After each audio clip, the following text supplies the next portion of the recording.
Mister gold Smith చాలా ధనవంతుడు. అతని వద్ద ఉన్న సంపదను చూసి అందరూ ఆశ్చర్యపోతారు. అతను పెద్ద కవంతిలో విలాసవంతమైన జీవితాన్ని గడుపుతున్నారు. కానీ ఎప్పుడూ ఒంటరిగా ఉంటారు. అతని జీవితంలో సంతోషం లేదు. పట్టణం యొక్క మరొక వైపున మిస్టర్ బ్రమన్ నివసిస్తున్నారు. అతను చాలా సాధారణ జీవితం గడుపుతున్నారు. అతని దగ్గర తక్కువ డబ్బు ఉంది, కానీ అతని హృదయం ఆనందంతో నిండి ఉంది.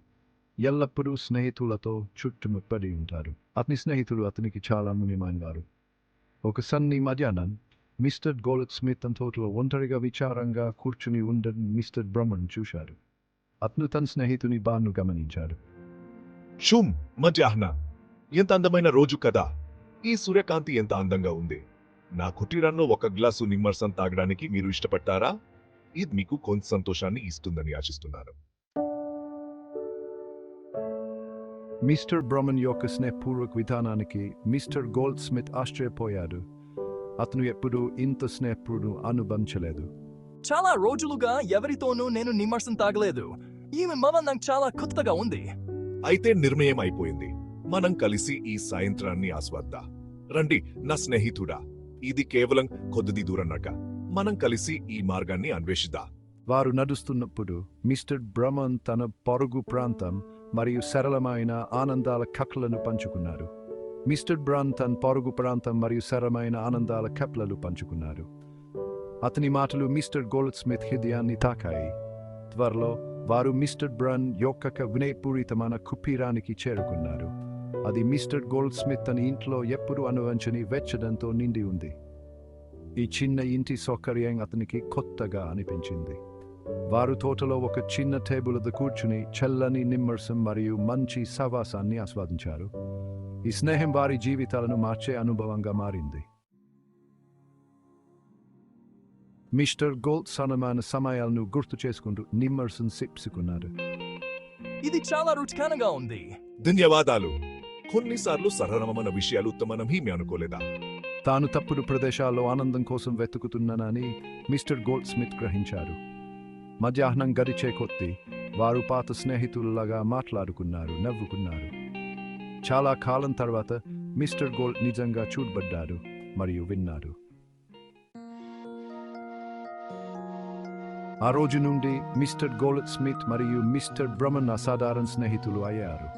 విలాసవంతమైన జీవితానికి అలవాటు పడిన మిస్టర్ గోల్డ్ స్మిత్ మిస్టర్ బ్రమన్ ప్రపంచం యొక్క సరళతలో ఆనందాన్ని కనుగొన్నారు.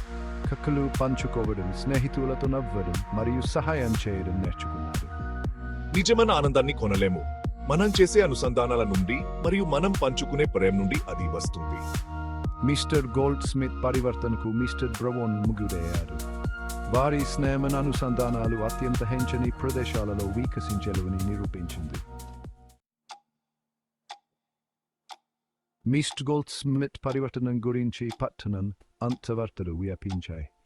అతని మధ్యమటిది ఒక సాయంత్రం మిస్టర్ గోల్డ్ స్మిత్ తన భవంతిలో గ్రాండ్ డిన్నర్ ఏర్పాటు చేయాలని నిర్ణయించుకున్నారు.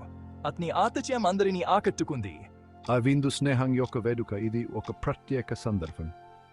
అతను మిస్టర్ బ్రమన్ స్నేహితులందరినీ మరియు పొరుగువారిని ఆహ్వానించారు. వారందరూ సంతోషంగా వచ్చారు. తన గొప్ప భోజనశాలను నవ్వు మరియు వెచ్చదనంతో నింపారు. అతని స్నేహితులు మరియు కుటుంబ సభ్యులు ఆనందంగా గడిపారు.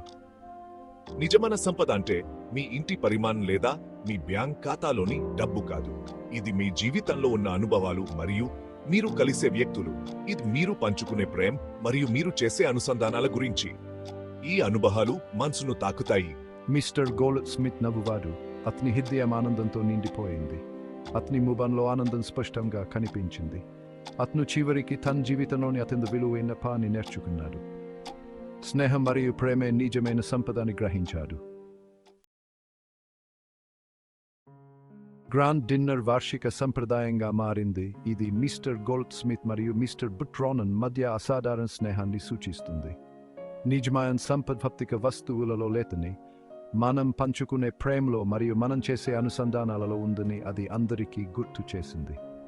దయకరుణ మరియు నిజమైన స్నేహం ఒకరు కలిగి ఉండగల గొప్ప నిధులని అందరికీ బోధిస్తూ మిస్టర్ గోల్డ్ స్మిత్ మరియు మిస్టర్ బ్రమన్ ఉత్తమ స్నేహితులుగా కొనసాగారు.